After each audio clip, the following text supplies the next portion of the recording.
أعوذ بالله من الشيطان الرجيم. بسم الله الرحمن الرحيم. بسم الله. السلام عليكم ورحمة الله وبركاته. إن الحمد لله نحمده ونستعينه ونستغفره ونعوذ بالله من شرور أنفسنا ومن سيئات أعمالنا. من يهده الله فلا مضل له ومن يضلل فلا هادي له. أشهد أن لا إله إلا الله وحده لا شريك له وأشهد أن محمدا عبده ورسوله لا نبي بعده. قال الله تعالى في كتابه الكريم: يا أيها الذين آمنوا اتقوا الله حق تقاته ولا تموتن إلا وأنتم مسلمون. وقال تعالى: يا أيها الناس اتقوا ربكم الذي خلقكم من نفس واحدة وخلق منها زوجها وبث منهما رجالا كثيرا ونساء واتقوا الله الذي تساءلون به والأرحام إن الله كان عليكم رقيبا. وقال: يا أيها الذين آمنوا اتقوا الله وقولوا قولا سديدا يصلح لكم أعمالكم ويغفر لكم ذنوبكم ومن يطع الله ورسوله فقد فاز فوزا عظيما. أما بعد، فإن أصدق الحديث كتاب الله وخير الهدي هدي محمد صلى الله عليه وسلم وشر الأمور محدثاتها فكل محدثة بدعة وكل بدعة ضلالة وكل ضلالة في النار. Amma ba'd. Ma'asyiral muslimin dan muslimah yang semoga dimuliakan oleh Allah Subhanahu wa taala. Alhamdulillah, kita memuji dan bersyukur kepada Allah, kita masih diberikan nikmat oleh Allah. Semoga kita mampu menggunakan nikmat ini untuk senantiasa beribadah kepada Allah Subhanahu wa taala. Fama minkum min ni'matin faminallah. Tidaklah semua nikmat yang ada pada diri kita, maka semua itu dari Allah Subhanahu wa taala. Kemudian kita bersalawat kepada Nabi Muhammad sallallahu alaihi wasallam, kepada untuk keluarganya, para sahabatnya, dan semoga kita sebagai umatnya mampu meniti jalan yang sudah ditempuh oleh beliau. Kemudian kita juga termasuk umatnya nanti pada hari kiamat. Ma'asyiral muslimin dan muslimah yang semoga dimuliakan oleh Allah Subhanahu wa taala. Alhamdulillah, kita sudah membahas tentang fikih pernikahan di minggu kemarin dengan judul Syurutu fin Nikah, persyaratan dalam pernikahan. Insya Allah di dalam pernikahan itu banyak sekali bab yang harus kita bahas insya Allah. Bahkan para ulama membagi kitab fikih itu dengan beberapa bagian, dengan beberapa bab. Ya, salah satu di antara bab pernikahan masuknya di dalam kitabul usroh atau fikih usroh. Fikih usroh. Jadi pembahasan keluarga, ya, maka di dalamnya ada pernikahan. Kita sudah membahas tentang syurutu fin nikah, syarat-syarat dalam pernikahan. Jadi seseorang ketika mau menikah, dia ada yang namanya syarat. Sebelum akad misalkan atau sebelum nikah misalkan dia punya syarat. Maka di antara syarat tersebut yang sudah kita bahas bisa ditunaikan dan tidak boleh diselisihi. Dan insya Allah pada malam hari ini kita masuk ke bab yang selanjutnya atau pembahasan selanjutnya, yaitu tentang babus sodaqo. Ada bab sodak, bab tentang mahar, sodak atau mahar. Kemudian ada bab tentang walimah, insya Allah kita bahas. Kemudian juga ada hukukuz zaujaini, hak-hak kedua pasangan, insya Allah nanti juga akan kita bahas. Sebelum kita membahas itu semua, maka kita masuk ke pembahasan tentang babus sodak, bab tentang al-mahar. Di dalam pernikahan ada yang namanya mahar. Akan tetapi mahar ini bukan termasuk syarat dalam akad atau dalam pernikahan dan bukan termasuk rukun dalam pernikahan. Maka kalau seandainya ketika akad ya tidak ada mahar, sah atau tidak? Maka jawabannya sah akadnya, sah pernikahannya. Makanya mahar itu bukan bagian rukun dan bukan bagian syarat.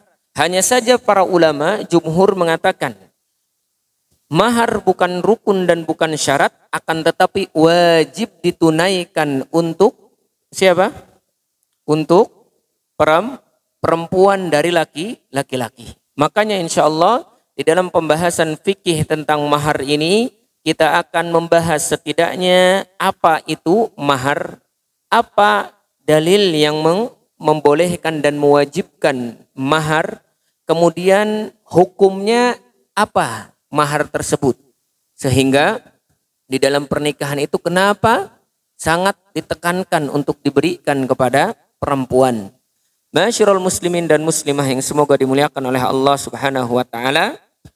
Ta'rifus shadaq. Kita mengenal dulu definisi atau pengertian daripada mahar. Di dalam bahasa Arab, mahar itu dinamakan juga as-shadaq. Ma'khudun minas sidqi khilaful kadhib. Diambil dari kalimat sidq, jujur. Lawannya dusta. Shadaq, ya. Kemudian secara syariat makna daripada shadaq atau mahar itu yaitu huwal malul ladzi wajaba 'ala az-zawj daf'uhu li zaujati. Yaitu harta yang diwajibkan kepada seorang laki-laki, seorang suami untuk diberikan atau dibayarkan kepada seorang istri. Itu namanya mahar. Disebabkan karena akad nikah.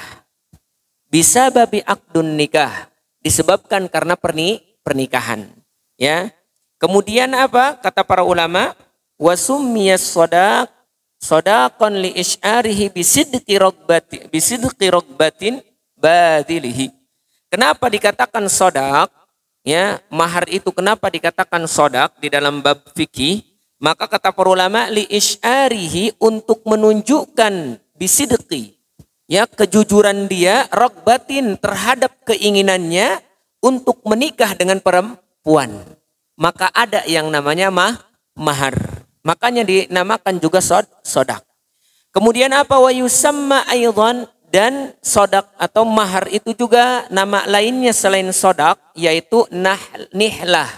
Di dalam Al-Qur'an nanti disebutkan. Dan yang kedua al-uqru.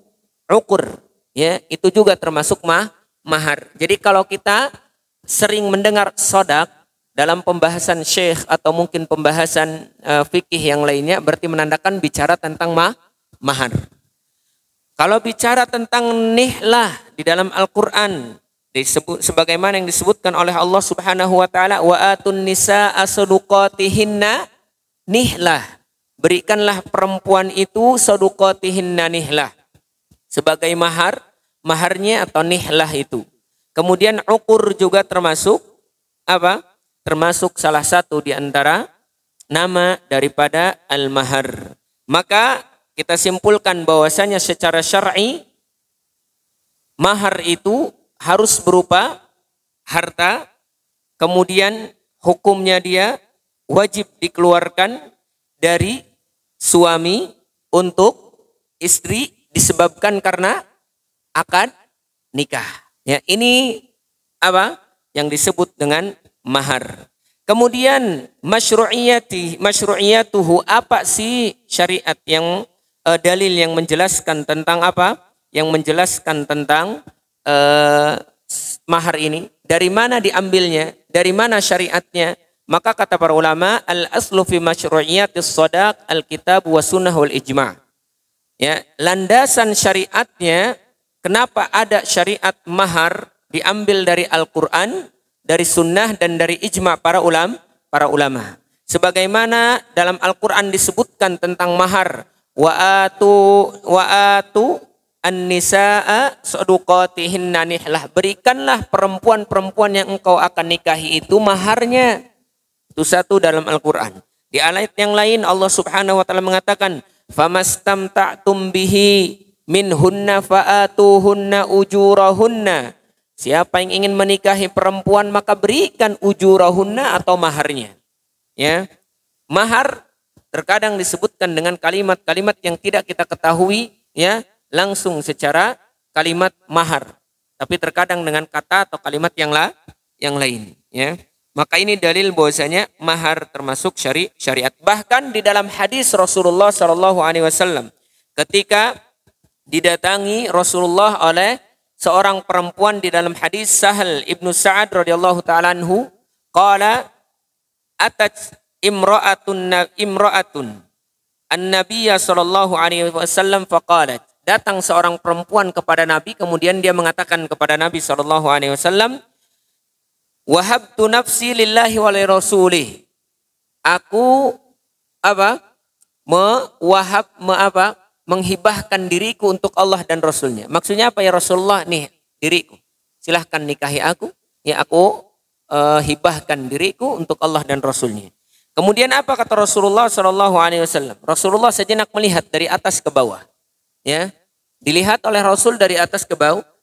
Kemudian Rasulullah mengatakan, mali fi nisa'i min hajatin. Saat ini saya sedang tidak membutuhkan perempuan, karena istri-istri Nabi pada saat itu sudah banyak. Maka Rasulullah Shallallahu Alaihi Wasallam tidak membutuhkan perempuan lagi saat itu.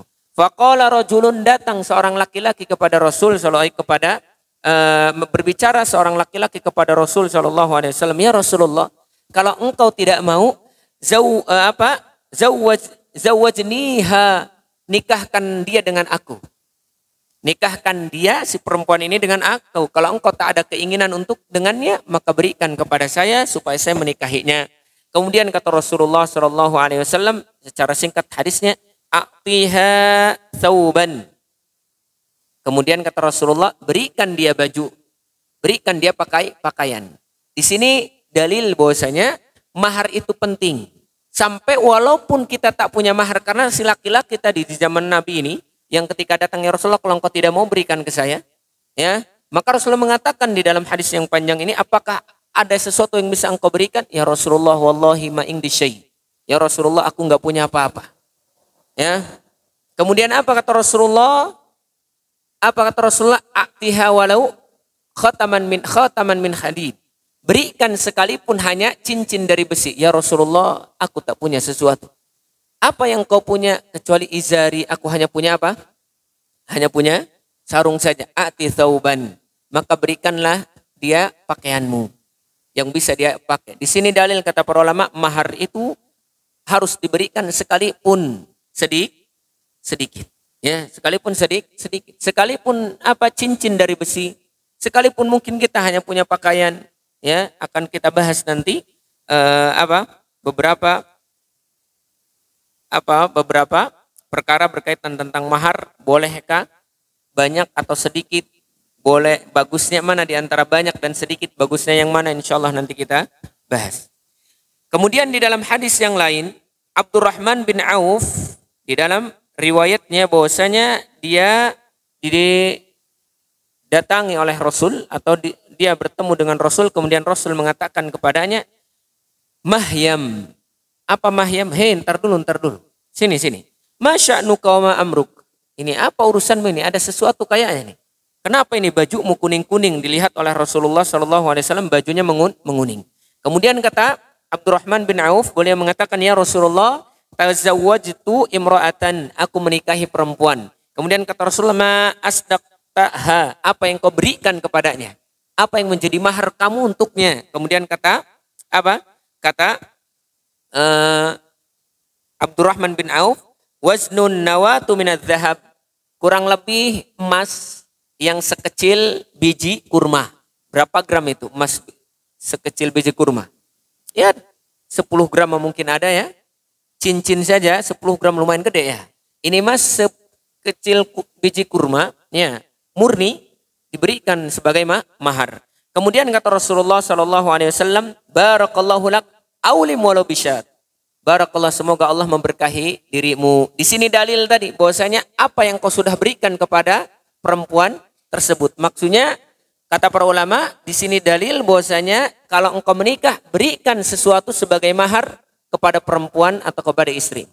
Ketika Rasulullah bertanya tentang itu, dia menjawab, saya sudah memberikan mahar itu. Kemudian Rasul mengatakan, aulim walau bisyat, umumkan, walimahkan sekalipun hanya dengan seekor kambing, ya. Sekalipun hanya dengan seekor kambing, maka umumkan atau buatlah walimah, makan-makan. Ya. Kemudian hadduhu wa hikmatuhu wa tasmiyatuhu. Batasan mahar itu sedikit atau banyaknya, minimal atau maksimalnya berapa? Maka kata para ulama, la hadda li aqallis shadaq wala aktsar wala aktsaruhu. Tidak ada batas minimal, tidak ada batas maksimal untuk mahar. Maka silahkan berikan sesuatu, kata para ulama, fa kullu ma sahha an yakuna zamanan au ujratan sahha an yakuna shadaqan. Setiap sesuatu yang boleh, ya, atau yang memiliki nilai atau memiliki harga atau bisa digunakan untuk apa? Upah atau untuk jasa, maka dia boleh untuk dijadikan apa? Mahar. Kemudian tidak ada batasan minimal dan maksimal. Secara ijma para ulama, batasan minimal tidak ada. Ya, berapapun kalau memang itu bernilai dan berharga, ya, maka dibolehkan untuk menjadi mahar. Maksimalnya berapa? Tidak ada batas maksimal. Apa dalilnya tidak ada batas maksimal? Kata Allah Subhanahu wa taala, "Wa in aradtum istibdala zawjin makana zawjin wa ataitum ihdahunna qintar." Ya, kalau engkau ingin mengganti istrimu dengan istri yang lain, ya, kemudian engkau sudah memberikan kepadanya mahar qintar begitu banyak. Qintar maksudnya kata para ulama al-mal al-katsir, harta yang banyak. Engkau sudah berikan, fala ta'khud minhu syai'a, jangan engkau ambil lagi darinya. Jangan engkau ambil lagi darinya. Sekalipun banyak sudah engkau berikan. Maka di sini kata para ulama, tidak ada batas maksimal, tidak ada batas minimal. Apapun kalau memang itu bernilai maka boleh menjadi mahar. Ustadz, boleh tidak kalau misalkan dia maharnya hanya sendal cepit, misal, atau mungkin seperangkat alat sholat, misal. Maka kita katakan kalau memang itu bernilai, maka boleh. Seperangkat alat sholat kan luar biasa. Kalau perempuan itu mukena itu luar biasa harganya. Ratusan, benar nggak? Bernilai atau tidak? Bernilai. Maka boleh. Ya, hanya saja kata para ulama, jangan dipermudah dan jangan terlalu dipersulit. Kenapa tidak tidak boleh kita mempermudah dan tidak boleh kita mempersulit? Karena kalau misalkan kita mempersulit, itu akan menjadikan laki-laki sulit untuk menikah.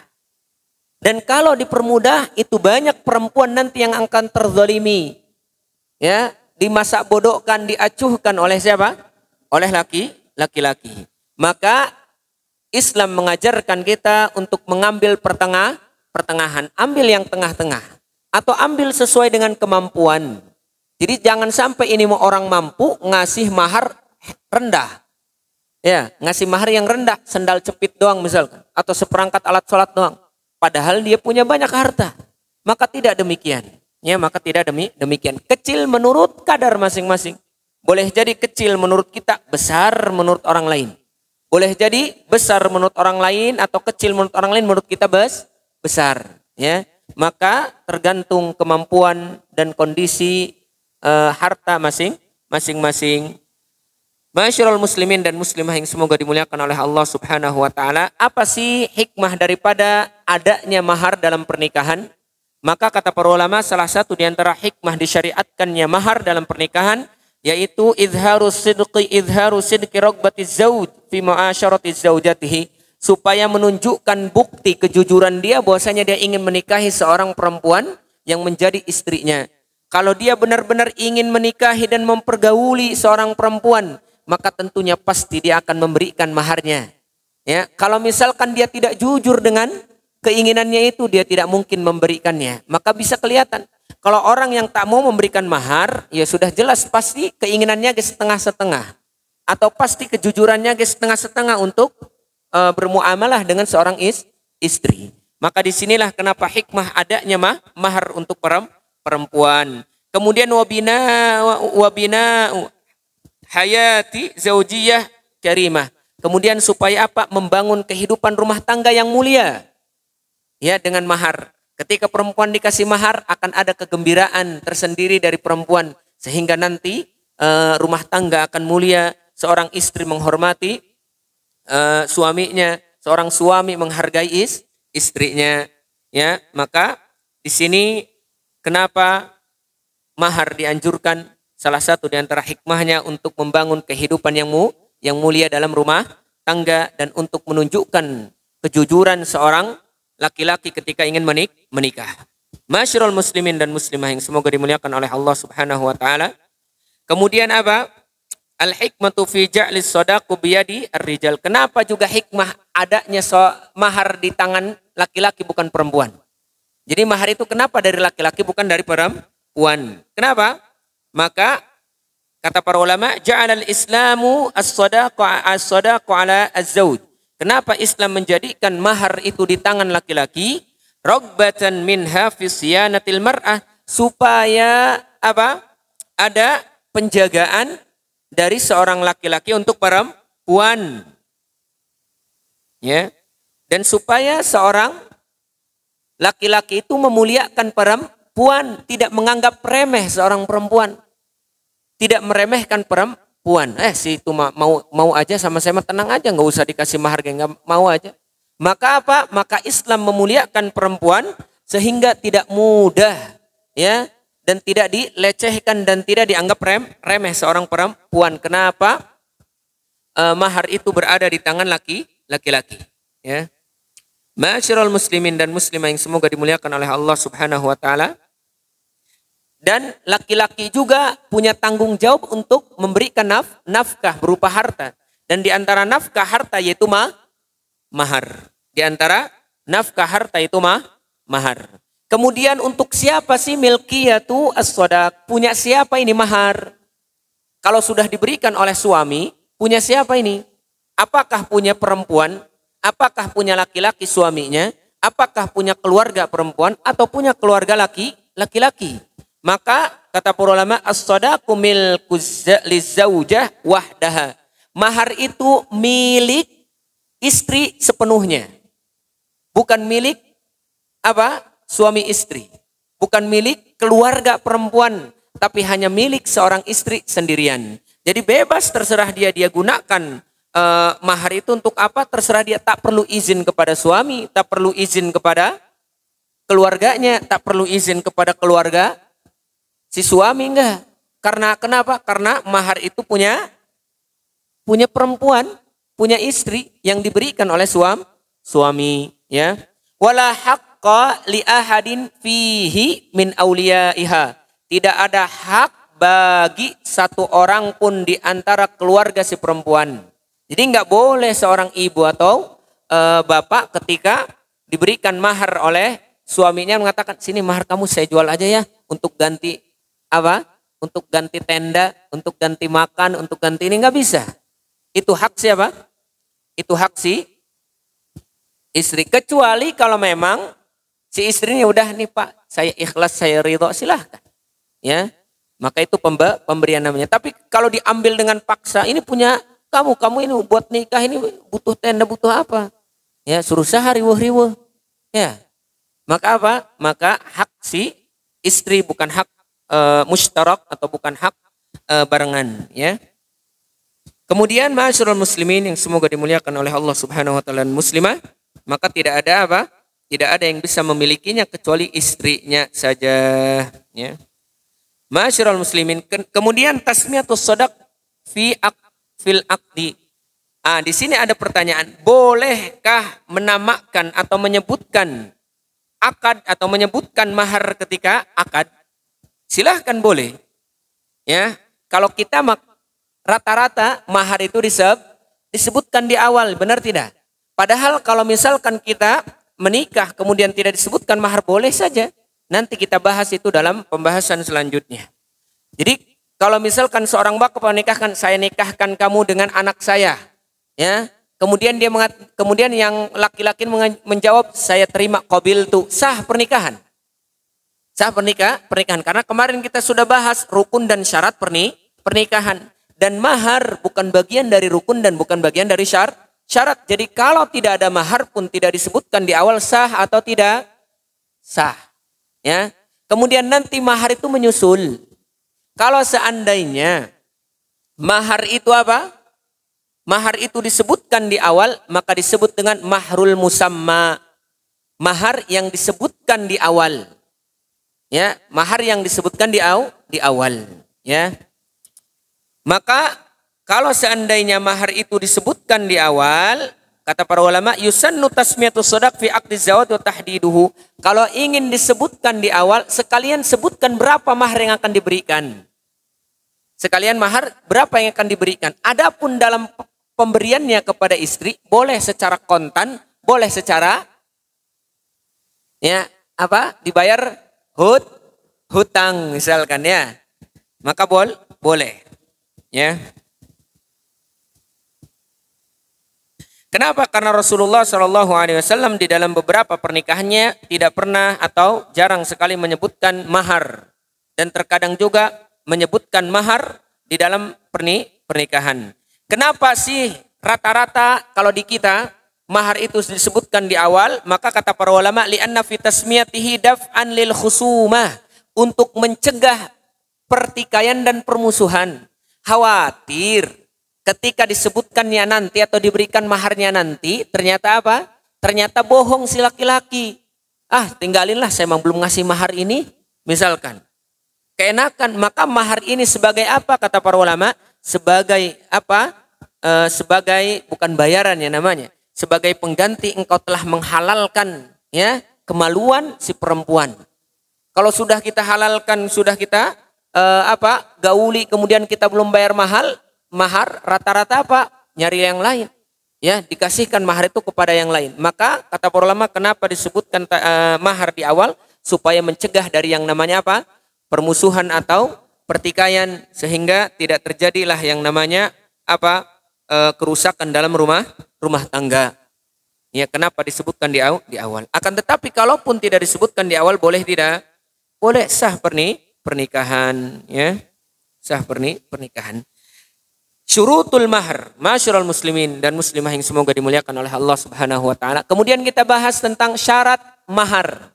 Kapan mahar itu dibolehkan untuk dijadikan mahar dan kapan mahar itu tidak boleh jadi mahar. Maka kata para ulama, al-mahru wa ma yakunu mahran wa ma la yakun. Apa sih yang tidak boleh menjadi mahar dan apa yang boleh menjadi mahar? Yang pertama, syarat mahar itu bisa dijadikan mahar. Kata para ulama, an yakuna saliman minal gharar.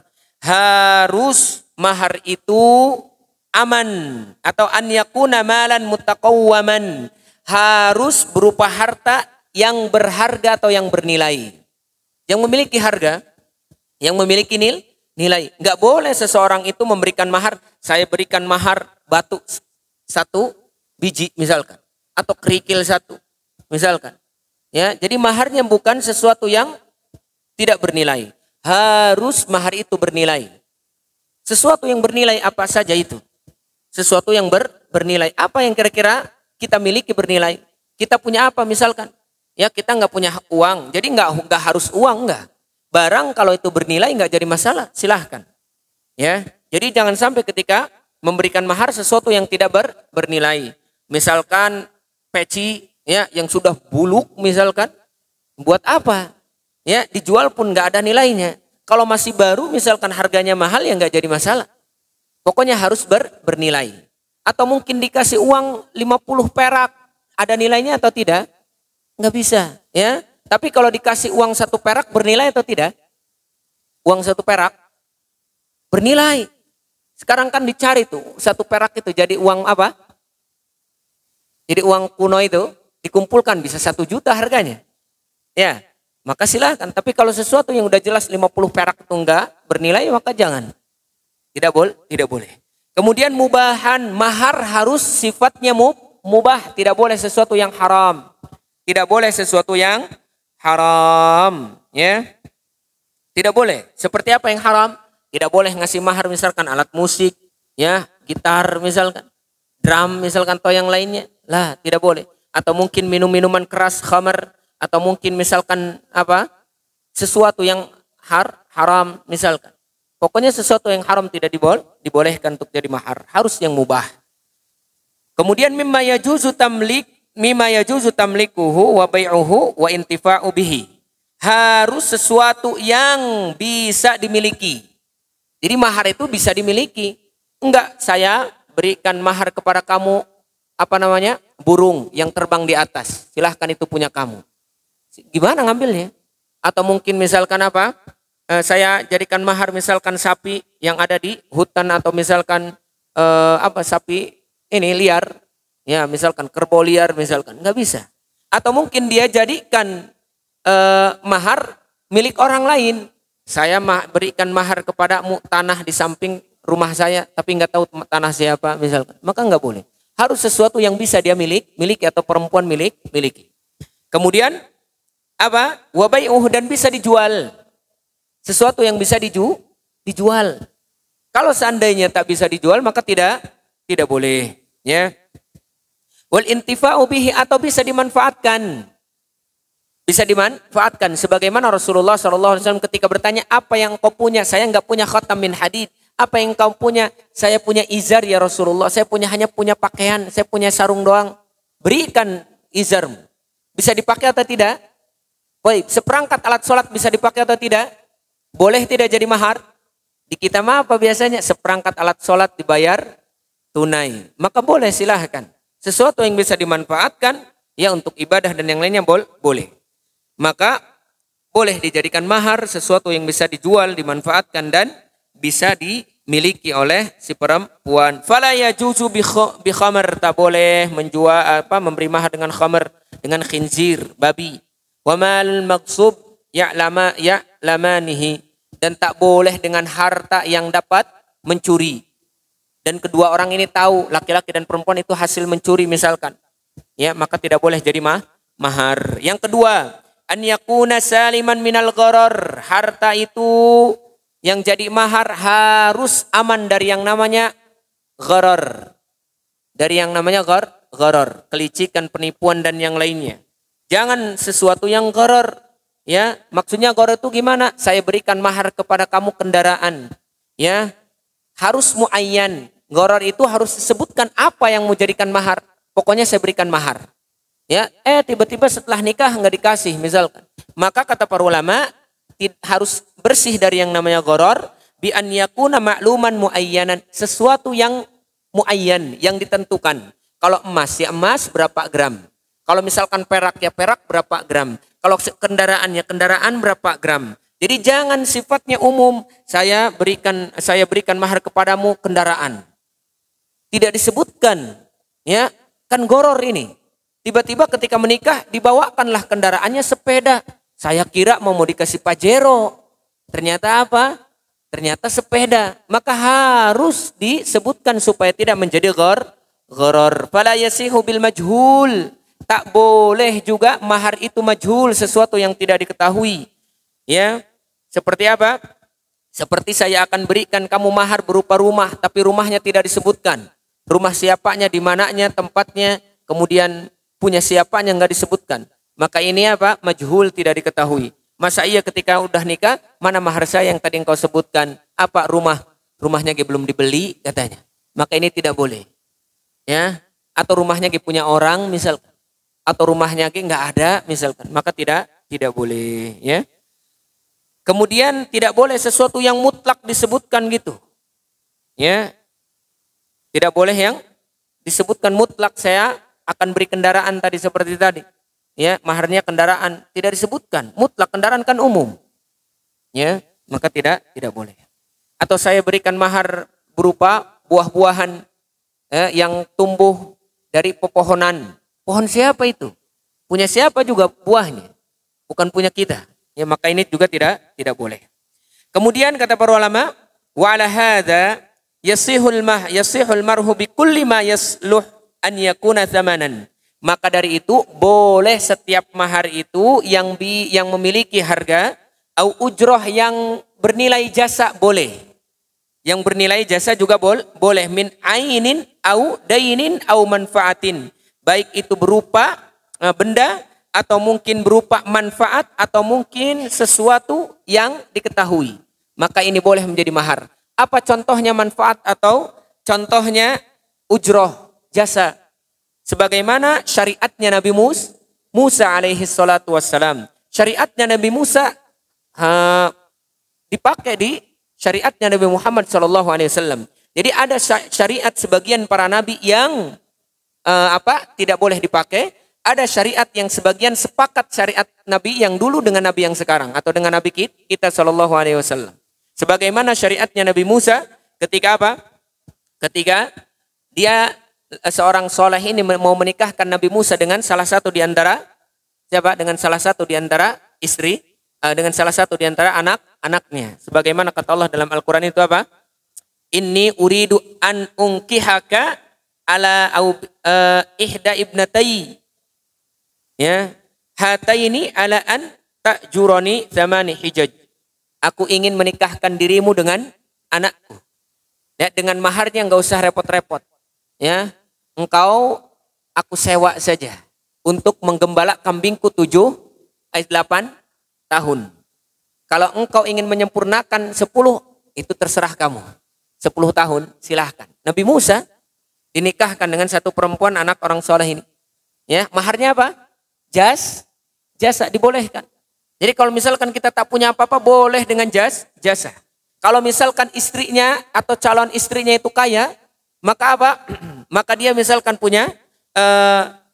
tidak punya uang untuk memberikan mahar, maka dia katakan, saya akan nikahkan kamu dengan mahar. Saya siap mengantar kamu misalkan ke sana kemari, atau saya siap mijiti kamu misalkan, ya, sekian tahun. Jasa atau bukan? Kalau seandainya kita buka pijit jasa atau bukan? Maka jasa kata para ulama boleh.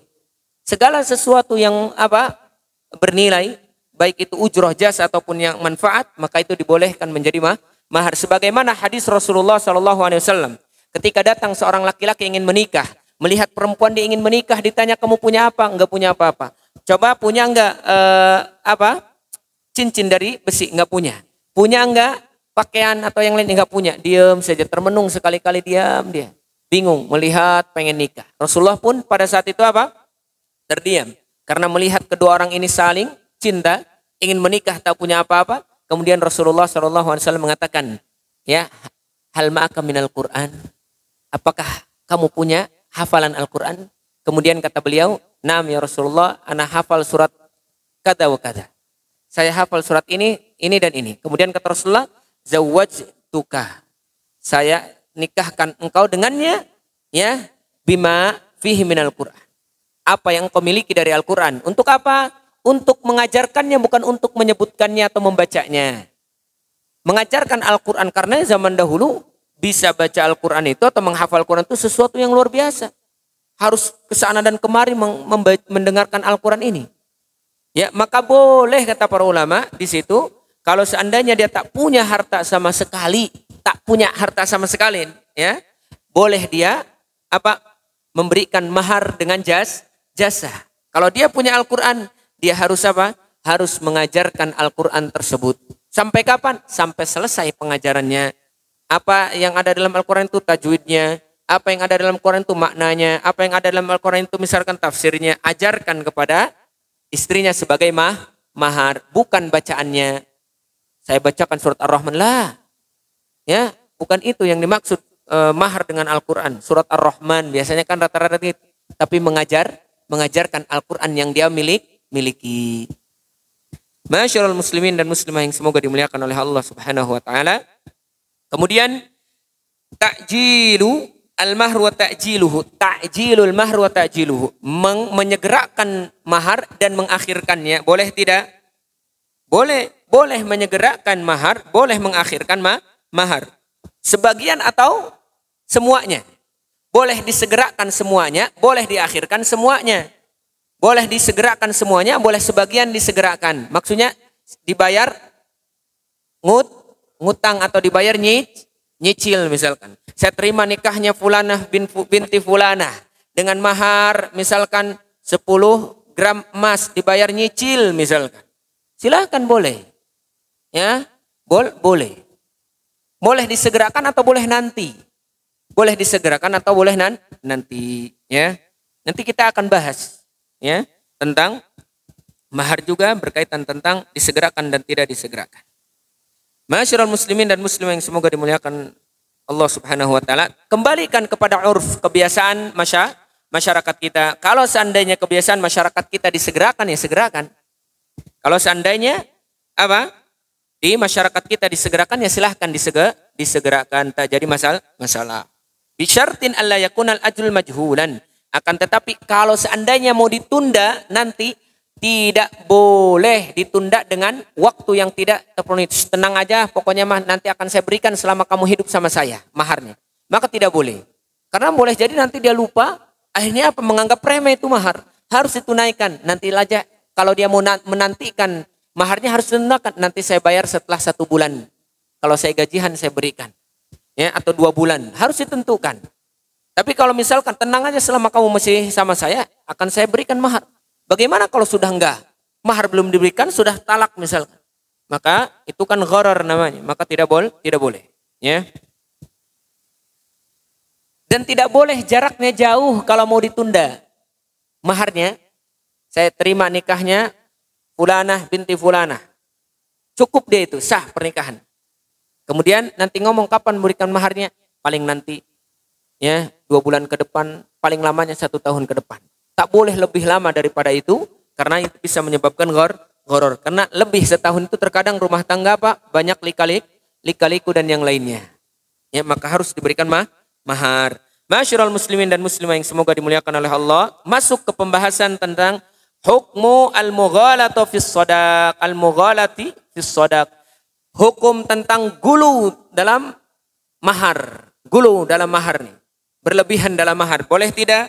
Maka kata para ulama, yustahabu adamul mughalati fil mahri lima yali. Dianjurkan dalam perkara mahar itu jangan berlebihan. Jangan berlebihan. Hadis Rasulullah sallallahu alaihi wasallam yang diriwayatkan oleh Aisyah radhiyallahu taala anha, anna Nabiy sallallahu alaihi wasallam qala, Rasulullah sallallahu alaihi wasallam bersabda, min yumni al-mar'ati tashilu amriha wa qillatu sadaqiha. Di antara keberkahan seorang perempuan, wahai ibu-ibu, bapak-bapak, kalau punya anak perempuan, di antara keberkahan perempuan, maka apa? Maka memudahkan atau mudah urusannya dan sedikit maharnya. Lihat. Jadi jangan mempersulit. Kenapa di sini Rasulullah mengatakan demikian? Karena kata para ulama, semakin sedikit maharnya, maka apa? Maka keberkahan akan banyak di situ. Maka para ulama lain mengatakan salah satu di antara penarik keberkahan, pendatang keberkahan di dalam rumah tangga, qillatu mahariha au shadaqiha. Sedikit maharnya. Itu pendatang keberkahan. Ini mau berkah dalam rumah tangga. Masya Allah. Ya, laki-laki mau nikahi perempuan berat. Perempuan mah sudah cinta ini berapapun dikasih saja. Tapi terkadang orang tua maharnya gengsi kalau seandainya sedikit. Pengennya banyak. Ya, gengsi-gengsian. Teman saya aja maharnya 20 gram. Masa ini cuma 2 gram? Masa ini cuma 5 gram? Lah. Ya, pada akhirnya apa? Karena dalam pernikahannya itu saling berlomba-lomba dalam mahar, akhirnya apa? Tidak ada keberkahan di dalam rumah tangga. Cekcok, baru sekali menikah langsung ribut. Benar tidak? Ya, banyak tidak yang seperti itu? Banyak. Maka kalau ingin berkah, tidak perlu banyak-banyak mahar. Akan tetapi kata para ulama, tidak juga mempermudah bagi laki-laki. Perempuan jangan mempersulit, laki-laki jangan mempermudah. Pertengahannya, mana yang kira-kira kita sanggup untuk memberikannya? Kesanggupan saya memberikan mahar sekian. Ya. Kesanggupannya sekian. Maka perempuan tak boleh berlebihan. Dan laki-laki bisa sebenarnya dia misalkan memberikan 10 gram. Tapi mempermudah. Sudah sih. Bukan saya nggak bisa memberikan 10. Tapi kan lebih berkah berapa? Lebih berkah sedikit lah. Bukan seperti itu. Tidak mempermudah, tidak sulit. Tanyakan kalau bisa. Biasanya orang tua nih tugasnya. Ya, biasanya orang tua tugasnya. Ditanya biasanya. Kan laki-laki kalau mau nikah, kira-kira maharnya berapa? Maka jawaban yang paling pas buat siapa? Buat orang tua, jawabnya, berikan kepada si laki-laki yang mau menikah. Berapa sanggupnya? Berapa sanggupnya? Tidak memudahkan. Dan saya tidak mau memberatkan dan kamu jangan mempermudah terhadap mahar. saya bisa saat ini ya misalkan memberikan 10 gram atau 5 gram misalkan. Baik. Besok menikah misal. Luar biasa. Ya. Jadi apa? Jadi mudah, sekarang bukan susah. Mau nikah itu luar biasa.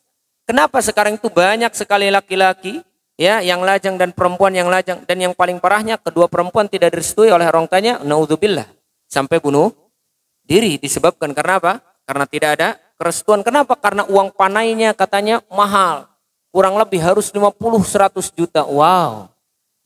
Ya, luar biasa. Makanya banyak kenapa marak kemaksiatan dan perzinahan, karena memang ya yang mempersulit apa adat dan kebiasaan kita dalam pernikahan. Padahal kalau seandainya datang seorang laki-laki, kita melihat kebaikan agamanya, akhlaknya baik, kemudian ingin menikahi anak kita misalkan perempuan, maka langsung saat ini saya nikahkan kau. Gampang kita urus setelah ini ke KUA. Karena kenapa? Apa yang kau miliki? Ya, mahar nggak buat, udah gampang nyusul. Mau berapa engkau ngasihnya? Ya, yang penting apa? Yang penting nggak usah. Kan rata-rata di kita mahar tuh harus dibawa, ditunjukkan. Kalau enggak jadi nikah katanya, nggak sah nikahnya. Benar atau tidak? Lah, ya di kita kan harus katanya bawa maharnya. Padahal udah ada di rumah misal.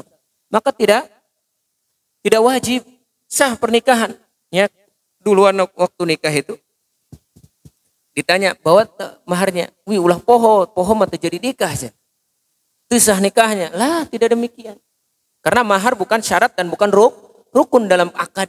Maka sah-sah saja akad ketika mahar tidak dibawa. Ya. Bisa difahami insyaallah. Maka kata Umar bin Khattab radhiyallahu taala anhu, beliau mengatakan, "Ala la taglu fi sudukin nisa." Wahai kaum muslimin, janganlah kalian gulu terhadap mahar perempuan. Ya, jangan gulu, fa innahu law kana mukramatan. Kalau seandainya itu mahar termasuk perkara yang mulia di dunia, apa kata Umar? Au taqwa indallah, atau itu lebih bertakwa di sisi Allah, semakin banyak semakin bertakwa, semakin banyak mahar semakin mulia, maka apa? Kana aulakum bihar rasul. Maka yang pasti menjalankan pertama kali itu Rasul yang paling banyak memberikan maharnya. Sedangkan kata siapa? Sedangkan kata Umar bin Khattab, ma asdaqar Rasul sallallahu alaihi wasallam imra'atan min nisaihi. Rasulullah tidaklah memberikan mahar kepada siapa? Kepada perempuan-perempuannya, dan perempuan-perempuannya tidak minta mahar kepada Nabi sallallahu alaihi wasallam, atau Rasulullah tidak meminta mahar untuk anak-anaknya ketika menikah, ya, kecuali apa? Asyratu auqiyah.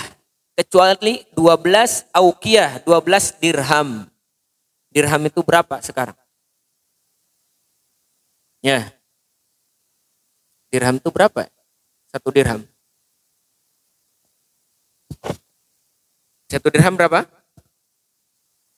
Ada yang tahu? Cari saja sendiri ya. Berapa dikali saja nanti 12. Berapa itu dirham? Dikali saja 12. Berapa itu? Maka maksudnya tidak banyak. Maka di sini dalil bahwasanya jangan gulu terhadap mahar dan jangan merendahkan. Si laki-laki sesuai kadar kemampuan. Jangan ini mah pekerja luar biasa misalkan. Ya, kerjanya punya gaji atau punya penghasilan yang luar biasa, mahar supaya berkah maharnya sedikit aja lah, padahal dia sanggup. Enggak. Maksudnya di sini sedikit itu ya menurut kadar kemampuan sendiri. Kalau seandainya penghasilannya atau uangnya dia banyak misalkan ada ratusan juta, kemudian memberikan mahar hanya sedikit, maka bukan sedikit menurut dia, tapi sedikit menurut kita. Maka ini tidak boleh. Tidak boleh merendahkan dan tidak boleh menyusahkan.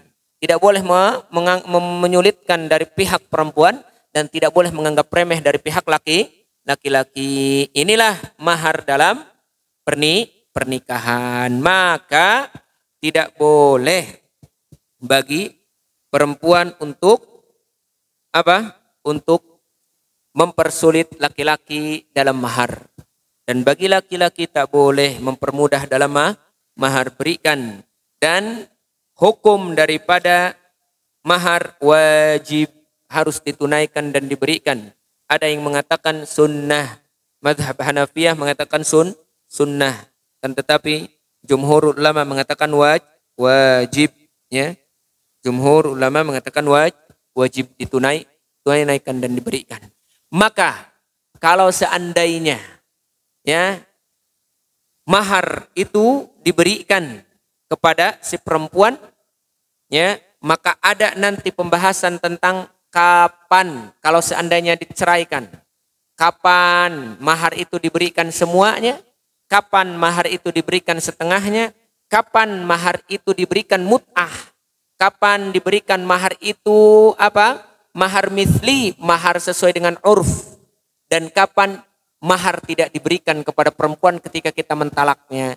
Jadi ada pembahasan lagi nanti tentang mahar, berkaitan tentang apa? Berkaitan tentang si perempuan kalau dia sudah menikah dengan laki-laki diberikan maharnya, ya, maka kalau diceraikan oleh laki-laki ada hak bagi perempuan dari mahar. Haknya berbeda-beda tergantung kondisi. Ada yang maharnya diberikan semuanya yang sudah disebutkan. Kalau misalkan saya memberikan mahar 30 juta misal atau 10 juta misal, maka ada mahar ketika ditalak diberikan semua. Ada mahar diberikan setengah dari 10 juta, 5 jutanya. Ada mahar mithli. Mithli itu mahar yang dikembalikan kepada urf. Atau yang diberikan kepada istri-istrinya yang lain. Kalau istrinya punya 2-3 misalkan. Maka mahar mithli, mahar sesuai dengan yang diberikan kepada istri-istri yang lainnya. Atau ada yang namanya mut'ah. Mut'ah itu berikanlah apa saja sebagai ganti rugimu atau sebagai pengganti engkau telah menghalalkan kemaluannya. Namanya mut'ah, namanya mahrul mut'ah atau al-mut'ah di dalam Al-Quran disebutkan. Ya, wa matti'uhunna 'alal muqtiri qadaruhu walal musi'i qadaruhu walal muqtiri qadaruhu mata'an bil ma'ruf. Ya, itu juga termasuk syariat. Maka insyaallah nanti kita akan bahas tentang mahar, ya, bagi perempuan yang ditalak. Apakah diberikan semuanya? Apakah setengahnya atau tidak? Ya. Maka nanti insyaallah akan kita bahas binillahi ta'ala. Setelah itu masuk ke pembahasan tentang bab walimatul ursh. Bab tentang walimah. Insyaallah mungkin nanti kita akan bahas. Dan ada juga mahar yang tidak diberikan kepada siapa? Mahar yang tidak diberikan kepada perempuan. Padahal dia punya hak tapi tidak diberikan. Kapan mahar tidak diberikan? Kapan mahar diberikan? Insyaallah mungkin nanti kita bahas binillahi ta'ala. Di pertemuan yang selanjutnya, aku qouli hadza fastaghfirullah li wa lakum wa li sairil muslimin wal muslimat min kulli dhanbin wal khati'ah fastaghfiruh innahu wal ghafurur rahim. Assalamualaikum warahmatullahi wabarakatuh.